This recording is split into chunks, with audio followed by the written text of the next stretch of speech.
So pinaandar natin kanina, at saka yon maingay yung exhaust side na barbola at hindi gumagalaw yung rocker arm. So binuksan natin dito sa gilid para makita natin yung kondisyon sa camshaft. So nakita natin na kaya pala siya nag-iingay dahil sira yung camshaft. Nasira dahil yung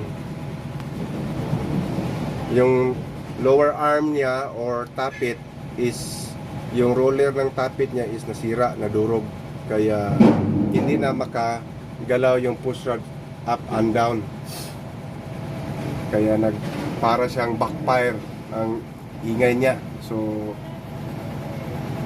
kailangan talaga natin i-down yung makina para mapalitan lang ng camshaft.